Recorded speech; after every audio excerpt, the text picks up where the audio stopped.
Okay, so these are the kits that we are gonna be building on our next series. So we have the Monument Repair Type, Unicorn Perfect Grade. This one is already built, and this mega one is the one that we're gonna be building today. Yan. O mga repa, sa mga hindi pa nakakilala sa akin, ako si Sigma Motorsiklo. I usually do vlogs sa mga motor, lalo naman sa mga Rusi and mga events. Pero now, I would like you to see my other side. Yan yung mga ano natin. Yan yung mga pinag-aabalaan natin ngayon. I am now in Canada, Alberta. And then, ito yung mga iipon natin collection as of now. And with your help, kung gusto nyo tong ganitong content, madadagdagan pa natin yung mga yan. So, this is the scale is 148. So, ito yung pinakamalaki. 17 inch. Excuse me. 17 inch. Gundam Unicorn. Ito yung pinakamalaki na pwede mong mabili sa Bandai na ganito. Ewan ko kung yung lapis size may Bandai, hindi ko alam. Pero ito yung pinakamalaki na model kit na pwede mong mabili. These are bigger than the perfect grade, which is scale is 160. Ayan, si Monument Repair Type, hindi yan Bandai.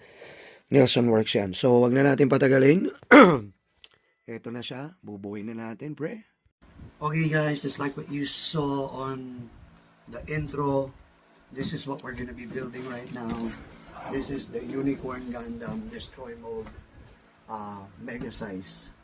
So, just to give you an idea sa mga sizes ng mga to, okay, meron tayong HG, RG, Master Grade, meron tayong Perfect Grade, and this is the biggest one. Okay, this is the mega size. This mega size is just a simple build, hindi siya ganun ka-intricate katulad ng Perfect Grade or ng RG. Parang it's like a bigger size of an HG. Okay, so look at it. Ayan. Bubuksan natin siya mamaya. And then, makikita natin. So, I'll show you everything here. Says mega size. Ayan. So, we will only be needing basic tools here. Yung nipper lang na God hand na ordinary. We're not gonna be using the precision one. Pero, panalo to. So, check it. We'll see for sure. Okay? Okay, guys. Ito na si Gundam Unicorn. Tawag dito. 148. Mega size. Okay?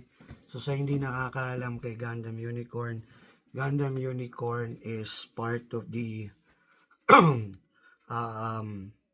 first Gundam Mobile Suit series, which was led by Amuro Ray. So this Gundam is like part of the a timeline magmula dun sa Amuro Ray Gundam Mobile Suit hanggang dun sa, nakalimutan ko na, hanggang V Gundam yata or what. But ito yung isa sa, or if not, this is actually, I think, the most powerful Gundam to date. Kasi it has a lot of abilities. Okay, so now we're gonna show it to you. So tulad ng ko. So yan. You see? Mega size. Yan. Maraming salamat nga pala kay Miggy sa pagtulong sa akin sa pagkuha na ito. So yan. So, ito yung mga runners natin. Tingnan nyo, ito yung, this is the instruction. So, itong mega size na to para lang tong HG. Kasi konti lang yung parts niya kasi sobrang laki niya. This was built for stability. Yan. So, ito yung niya. Yeah. Ang lalaki, bro. Ang lalaki. Yan o. This is my hand. Ito yung pinaka-legs niya. Laki. Yan. Ito naman yung hita. Yan. Part na. Look at the shield, bro. Look at the shield. Awesome. It's awesome. Then, yeah, the glowing parts of the Gundam. Yan. Ito rin. Yan. Part of the shield too. Yan. And look at the size of the foot. Yung pinaka-sapatos na. Yan. And this one too. Yan. Shoot. Yan. Balik natin. Yan. This one too. Yan. So, balik natin. Then, we're gonna be showing you the other side.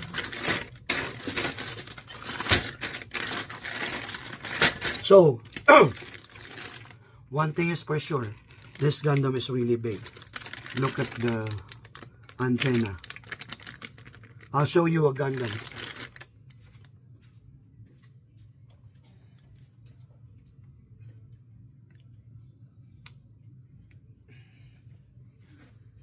This is my perfect grade Lolo Gundam. Yeah, that's my perfect grade. Perfect grade Unleashed Lolo Gundam. Say hi to them. Okay. Look at it. Oh man. Perfect grade. Mega size. Look at it. This is 160. Ito yun. O, diba?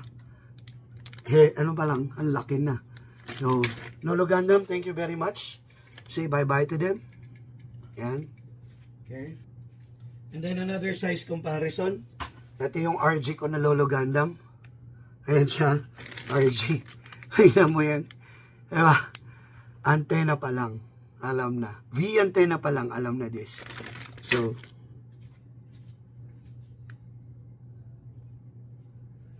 So yan. Ang laki. Ulo pa lang to. Look at the head. Sobrang laki. So ito yung mga ibang parts. Yan. Yan. So basic build lang to. Hindi to ganun ka-intricate katulad ng mga perfect grade. Pero I would suggest sa mga gustong mag-start ng ganito, start with Bandai right away. Kasi pag gumamit kayo ng Daban, Bendy, or yung mga bootleg, medyo nakakawalan ng gana sometimes kasi nga, hindi perfect fit or what. Ako kasi, Bandai ako all the way. So yan, nakita nyo kung gaano siya kalaki. Bibuild natin to. Tapos, time-lapse natin yung pag-build or yung pag-cut natin sa kanila. Okay? So, yun lang. I'll talk to you in a bit. Okay?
guys, natapos natin.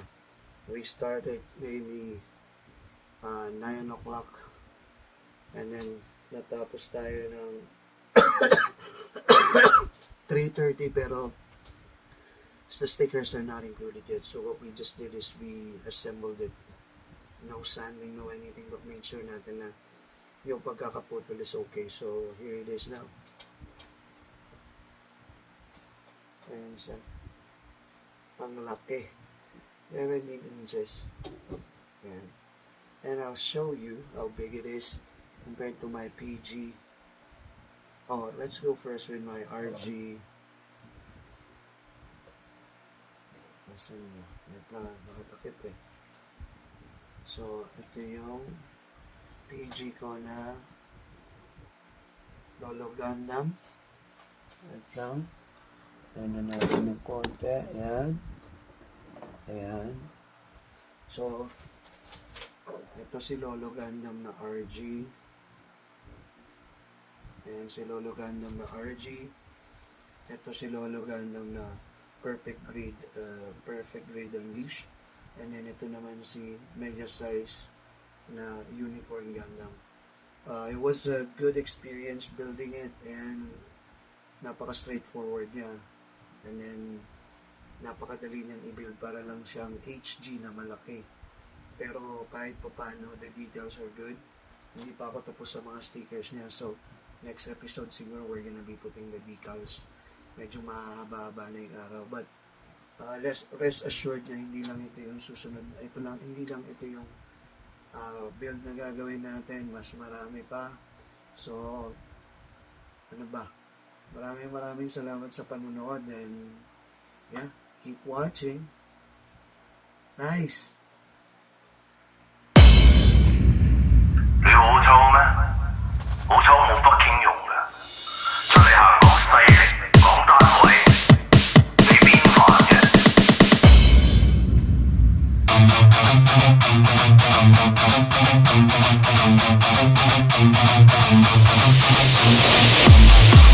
你好抽咩？